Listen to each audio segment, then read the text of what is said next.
अभी हम लोग क्वेश्चन है 10.7। क्या कर रहा है? Write the equation for the preparation of 1-iodobutane from butane 1L from chlorobutane and from ब्यू 1E। इस तीनों ही प्रोडक्ट से, इस तीनों ही कंपाउंड से हमको बनाना है 1-iodobutane। ठीक है, हमको बनाना क्या है? 1-iodobutane। तो पहले जो है कहाँ से शुरू करेंगे, कहाँ जाएंगे वो तो लिख लें। ठीक है ना? तो बनाना है किससे? पहला क्वेश्चन है कि ब्यूटेन 1 ऑयल से बनाना है। तो हम लोग पहला क्वेश्चन को सॉल्व करें। ब्यूटेन 1 ऑयल, इससे बनाना है 1-iodobutane। पहले इसका स्ट्रक्चर लिख लेते हैं। 1 2 3 4। ब्यूटेन 1 ऑयल, तो फर्स्ट कार्बन पर रहेगा। तो ये हो गया ब्यूटेन 1 OL, और इसी से हमको बनाना है 1-iodobutane।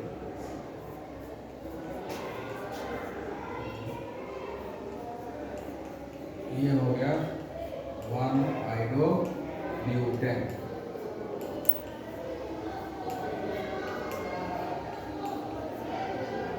तो इससे कन्वर्ट करना है इसमें, है ना? इससे इसमें कन्वर्ट करना है। यहाँ से शुरू करेंगे इनिशियल, है ना? और डेस्टिनेशन हमारा ये initial position and final position दोनों लिख दिए, कहाँ से कहाँ तक जाना है। तभी हम सोच पाएंगे कि कैसे होगा। तो ध्यान से देखने पर क्या लग रहा है? यह सिर्फ OH ग्रुप को रिप्लेस किया गया है आयोडीन से। ध्यान से देखने से क्या लग रहा है कि सिर्फ इस OH ग्रुप को आयोडीन से रिप्लेस किया गया है। तो इस तरह का रिएक्शन कहाँ है, याद करना है। इस तरह का रिएक्शन कहाँ पर है? तो इस तरह का रिएक्शन जो है प्रिपरेशन ऑफ हेलो एल्केन में पढ़ाया गया। पहला मेथड पढ़ाया है, preparation of halo alkane from alcohol. Preparation of halo alkane from alcohol. ठीक है, उसमें 3-4 मेथड पढ़ाया है। उसमें से एक मेथड है reaction with hydrogen halide. Preparation of halo alkane from alcohol with hydrogen halide. तो हम हाइड्रोजन हैलाइड से इंटरेक्शन कराएंगे, बन जाएगा। ठीक है, तो हम लोग हाइड्रोजन हैलाइड कौन सा लेंगे? हाइड्रोजन आयोडाइड लेंगे। ठीक है, क्या लेंगे हम लोग? Hydrogen iodide. तो हम लोग क्या करेंगे? हम इसका रिएक्शन करा देंगे हाइड्रोजन आयोडाइड से। ठीक है, क्या करेंगे? हाइड्रोजन आयोडाइड से रिएक्शन। ठीक है, तो हाइड्रोजन आयोडाइड से रिएक्शन कराएंगे, क्या होगा? ये जो OH है, इस अब यहाँ पर क्या होगा? यहाँ से ये OH माइनस निकल जाएगा, ये ब्रेक होगा, ये माइनस, ये प्लस, ये H प्लस और ये OH माइनस मिलके वाटर बना देगा। ठीक है, और ये माइनस जो है इस कार्बन के साथ अटैच हो जाएगा। बन गया, बस एक स्टेप में तो बन गया, एक ही स्टेप में बन गया। बहुत सिंपल है, एक स्टेप में ही हमारा फर्स्ट क्वेश्चन हो गया। ब्यूटेन 1 ऑयल कन्वर्ट हो गया 1-iodobutane। ठीक है, अब सेकंड क्वेश्चन है कि क्लोरोब्यूटेन से 1-iodobutane बनाएंगे। क्लोरोब्यूटेन से 1-iodobutane बनाएंगे। ठीक है, तो कैसे बनाएंगे? तो हमने पहले क्लोरोब्यूटेन का स्ट्रक्चर लिख दिया, यही है क्लोरोब्यूटेन। अब हमको बनाना है 1-iodobutane। तो क्या करेंगे? यहाँ पर हेलोजन एक्सचेंज वाला काम आएगा, क्योंकि ये भी हेलो एल्केन है, ये भी हेलो एल्केन है, दोनों हेलो एल्केन है। तो किसी और चीज़ से तो बनाना नहीं, यानी एक हेलोजन को हटा के दूसरे हेलोजन को लाएंगे। ये हुआ हेलोजन एक्सचेंज। ठीक है, इसकी पढ़ाई हुई थी हेलोजन एक्सचेंज। तो हेलोजन एक्सचेंज में 2 रिएक्शन पढ़ाया गया था, Swarts reaction and Finkelstein reaction. Swarts reaction किस लिए होता है? जब हमको फ्लोराइड बनाना होता है। और फिंकिंस्टन रिएक्शन कब होता है? जब हमको आयोडाइड बनाना होता है। तो यहाँ पर हमको क्या करना पड़ेगा? फिंकिंस्टन रिएक्शन हम लोग करवाएंगे। तो क्रिस्टल रिएक्शन का मतलब क्या होता है कि जो रिएक्शन होगा वो सोडियम आयोडाइड से करवाएंगे। इसमें करवाएंगे सोडियम आयोडाइड, इसके प्रेजेंस में, एसीटोन के प्रेजेंस में क्या कराना है, रिफ्लक्स कराना है। क्या कराना है, रिफ्लक्स।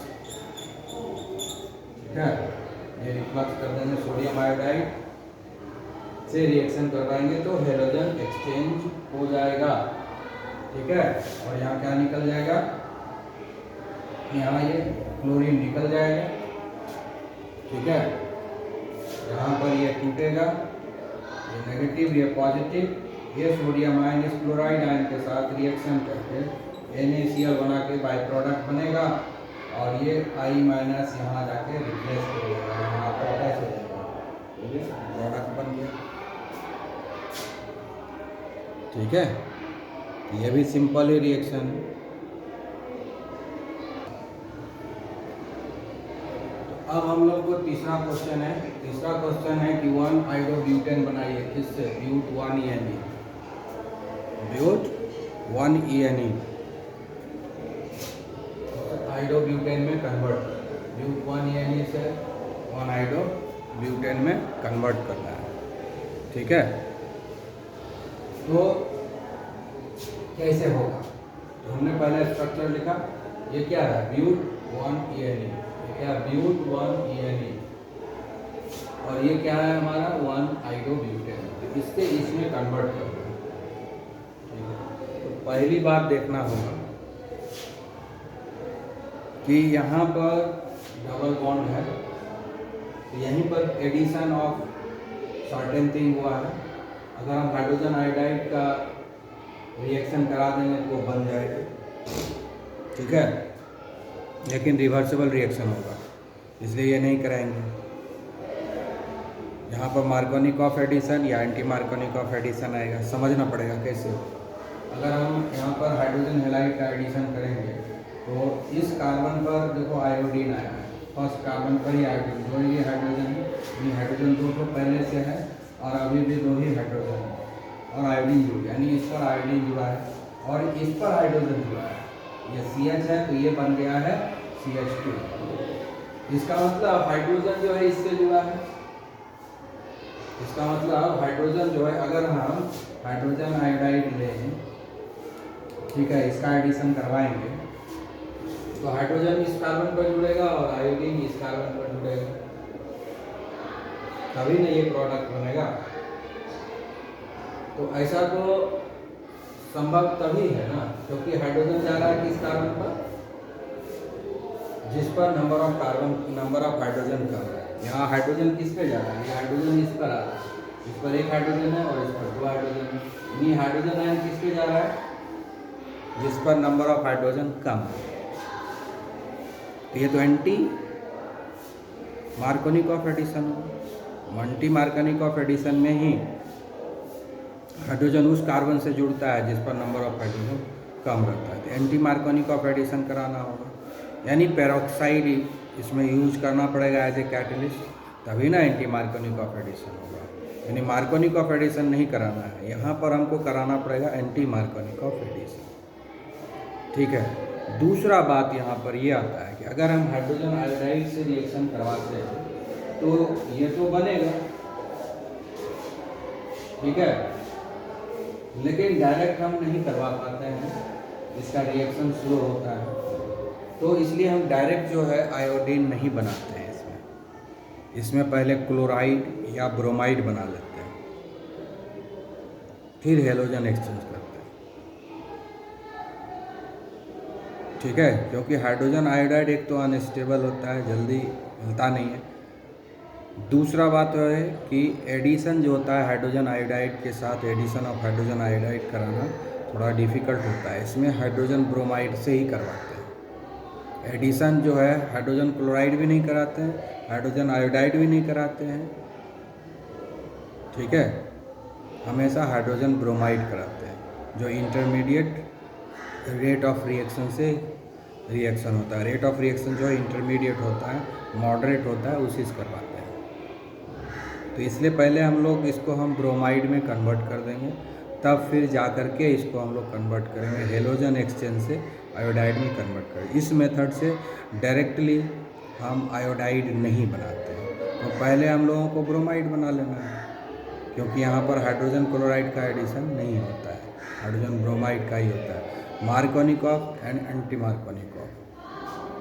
ठीक है, ये दोनों चीज़ जो होता है वो हाइड्रोजन ब्रोमाइड के साथ ही होता है, हाइड्रोजन आयोडाइड के साथ नहीं होता, हाइड्रोजन क्लोराइड के साथ नहीं होता। HCl के साथ सिर्फ मार्कोनिकॉफ एडिशन होता है, हाइड्रोजन आयोडाइड के साथ भी सिर्फ मार्कोनिकॉफ एडिशन होता है, लेकिन यहाँ पर हमको एंटी मार्कोनिकॉफ एडिशन कराना है, और एंटी मार्कोनिकॉफ एडिशन सिर्फ हाइड्रोजन ब्रोमाइड के साथ होगा, क्योंकि जो सिचुएशन दिख रहा है उसमें एंटी मार्कोनिकॉफ एडिशन होता है। तो anti Markovnikov addition hydrogen iodide के साथ संभव नहीं है, anti Markovnikov addition hydrogen chloride के साथ संभव नहीं है, हाइड्रोजन ब्रोमाइड के साथ सिर्फ एंटी मार्कोनिकॉफ एडिशन संभव है, हाइड्रोजन क्लोराइड और हाइड्रोजन आयोडाइड के साथ एंटी मार्कोनिकॉफ एडिशन नहीं होता है। ठीक है, तो हमको कराना होगा हाइड्रोजन ब्रोमाइड के साथ, तो हमको तो ब्रोमो अल्केन मिलेगा, तो फिर हेलोजन एक्सचेंज करेंगे और फिर हम आयोडो एल्केन में कन्वर्ट कर देंगे। तो चूँकि एंटी मार्कोनिकॉफ एडिशन कराना है इसलिए हम हाइड्रोजन ब्रोमाइड का यूज करेंगे। ठीक है, तो हम लोग अब एंटी मार्कोनिकॉफ एडिशन कराएंगे। हम लोग लेंगे HBr और इधर पेरोक्साइड ले लेंगे, साथ में जो है पेरोक्साइड लेंगे, तो एंटी मार्कोनिकॉफ एडिशन हो जाएगा। H+ जो यहाँ से निकलेगा वो इसके साथ ऐड होगा और ये इसके साथ होगा, एंटी मार्कोनिकॉफ एडिशन हो गया। एंटी मार्कोनिकॉफ एडिशन, यहाँ पर एंटी मार्कोनिकॉफ एडिशन का है।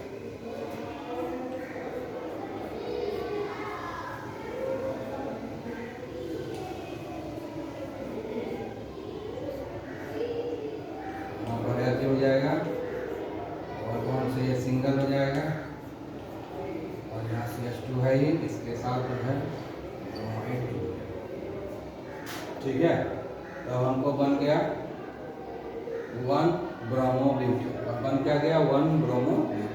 अब हम इसको हेलोजन एक्सचेंज करवा देंगे। अब इसको जो है हेलोजन एक्सचेंज करवा देंगे। किससे करवाएंगे? सोडियम आयोडाइड से करवाएंगे, एसीटोन के प्रेजेंस में। ठीक है, ये फ्लक्स होगा।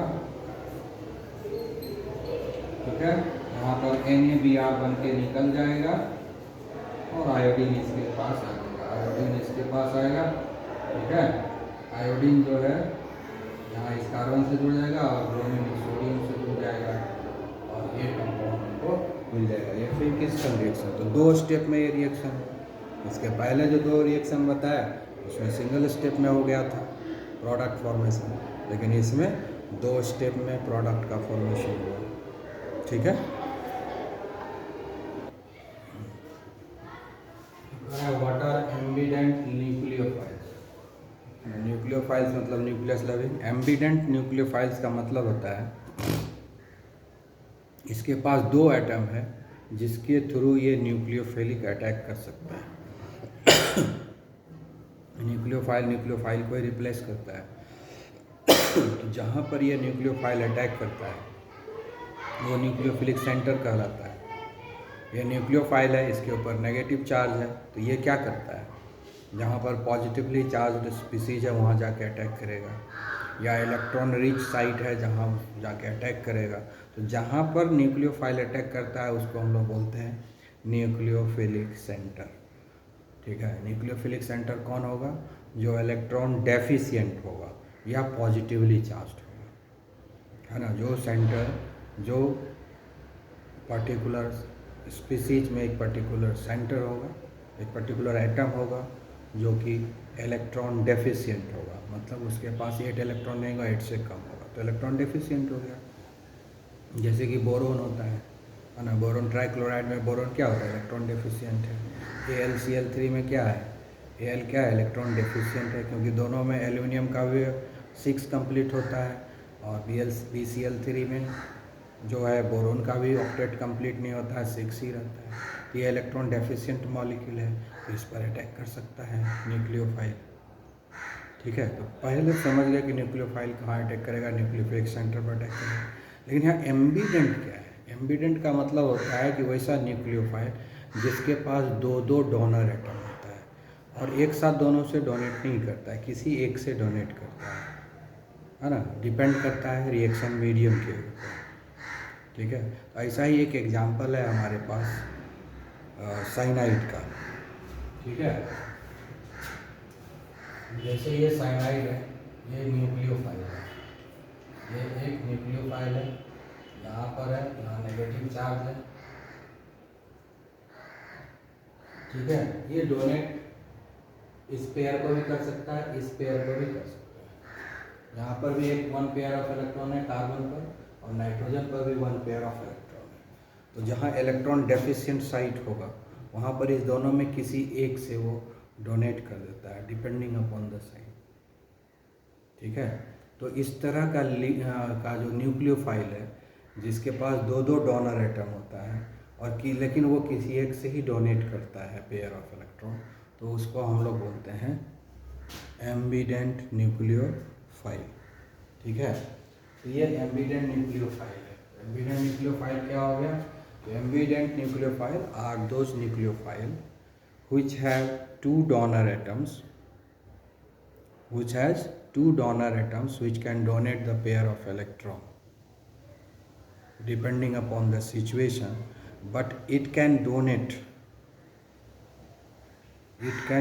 the pair of electron on either atom which is available to donate। ठीक है, आया बात समझ में? जिस डोनेट करने के लिए जो दो एटम है उसमें से किसी एक से ही डोनेट करेगा, दोनों से डोनेट एक साथ नहीं करेगा। ठीक है, आगे आवाज समझ में? ये हुआ ambient ligand.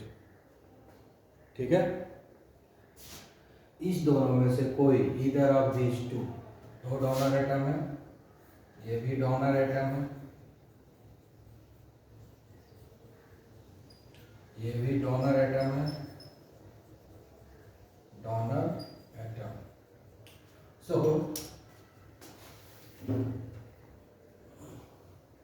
So if this ambident nucleophile have two donor atom, but donate with either of the donor atom।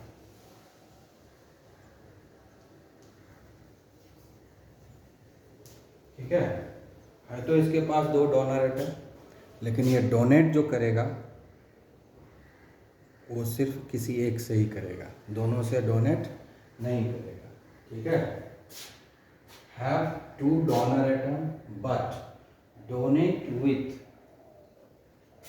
Either of the donor atom. ठीक है, डोनेट जो करेगा इलेक्ट्रॉन का, बट डोनेट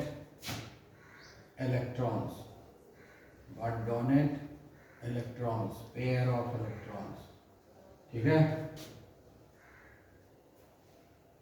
या अटैक्स द न्यूक्लियोफिलिक सेंटर, एक ही से attack करेगा, दोनों से अटैक नहीं करेगा। It will attack the nucleophilic centre with either of the atom, दोनों में से कोई एक ही अटैक करेगा, दोनों एक साथ अटैक नहीं करेगा। इसी को बोलते हैं एम्बिडेंट लिगेंड। ठीक है, इसको समझने के लिए एक एग्जांपल लेते हैं। जैसे हम लोग ले लेते हैं CH3Cl। ठीक है, CH3Cl हम लेते हैं एक एग्जांपल, और इसका रिएक्शन हम लोग करवाते हैं KCl से। तो यहाँ पर ये टूटेगा और इस पर पॉजिटिव और इस पर नेगेटिव चार्ज आ जाएगा, तो ये बन जाएगा KCl और बन जाएगा CH3Cl। ये जो CH3Cl बना इसका स्ट्रक्चर क्या है? Cl। तो यहाँ कार्बन के थ्रू बॉन्डिंग किया है, ठीक है। इसमें क्या हुआ? बॉन्डिंग थ्रू कार्बन, है ना, अटैक विथ कार्बन, ठीक है। कार्बन से अटैक किया इसके ऊपर। दूसरा एग्जाम्पल लेते हैं, CH3Cl प्लस अल्कोहलिक AgCl, ठीक है। अब एक बार अल्कोहलिक AgCl लेंगे तो प्रोडक्ट क्या हो रहेगा मालूम है? CH3NC। इसका स्ट्रक्चर कैसा होता है?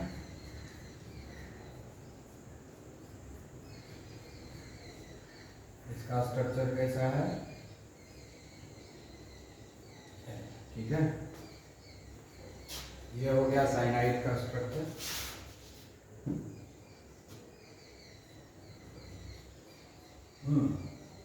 और ये हुआ आइसोसाइनाइड। इसको क्या बोलते हैं? साइनाइड। जब कार्बन के थ्रू अटैक हुआ CN है तो इसको बोलेंगे साइनाइड, और NC हो जाएगा, ये हो गया आइसोसाइनाइड। ये हो गया मिथाइल आइसोसाइनाइड, मिथाइल आइसोसाइनाइड। ये हो गया मिथाइल साइनाइड, ठीक है।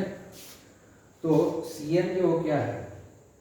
एम्बिडेंट न्यूक्लियोफाइल से, क्योंकि यहाँ पर जो है कार्बन के थ्रू बॉन्डिंग किया इस कार्बन से, और यहाँ पर जो है ये CN नाइट्रोजन के थ्रू इस कार्बन से बॉन्डिंग किया। तो इसके पास दो दो डोनर एटम है, कार्बन भी है, नाइट्रोजन भी। अगर कार्बन से जब डोनेट करता है इस पेयर ऑफ इलेक्ट्रॉन को तो वो कहलाता है साइनाइड।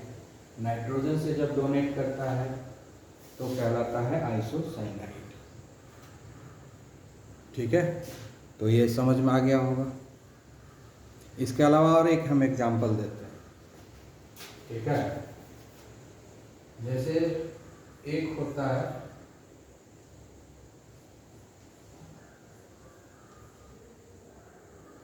ये हुआ नाइट्रेट, ये हो गया आपका नाइट्रेट, ठीक है। ये नाइट्रेट है, और दूसरा है नाइट्रेट।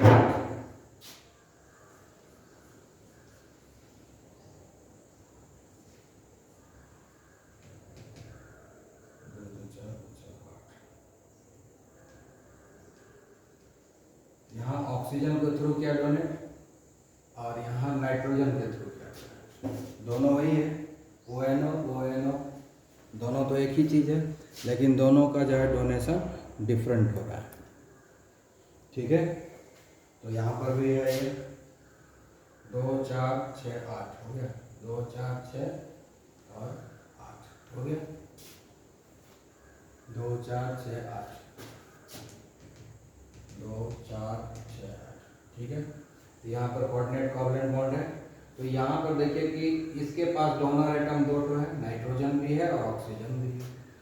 इस केस में नाइट्रोजन के थ्रू डोनेट कर रहा है तो इसको बोलते हैं नाइट्रो, इसको बोलते हैं नाइट्रो ग्रुप। और जब यही चीज ऑक्सीजन के थ्रू करते हैं तो इसको बोलते हैं नाइट्राइट,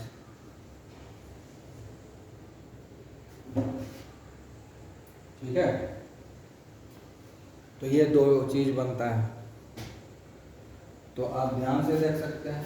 अब जैसे होगा CH3NO2, ये हो गया नाइट्रो ग्रुप, ये कहलाएगा नाइट्रोमीथेन,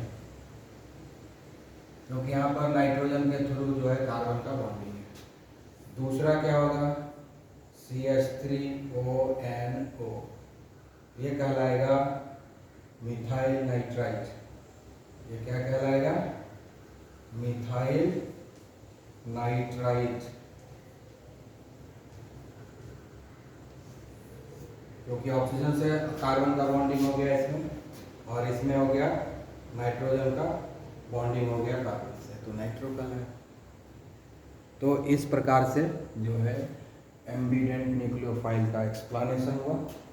ठीक है, इसको अच्छे तरीके से पढ़ लेंगे तो एम्बेडेड न्यूक्लियोफाइल क्या हो गया कि ये वैसा न्यूक्लियोफाइल है जिसके पास दो दो डोनर एटम है न्यूक्लियोफिलिक सेंटर पर अटैक करने के लिए, लेकिन दोनों में से किसी एक से ही एक समय में अटैक करेगा depending upon the situation. Either of the donor atom will attack to the nucleophilic center. Both of the donor atom will not attack simultaneously at that nucleophilic center. ठीक है, understood? Okay, have a nice day.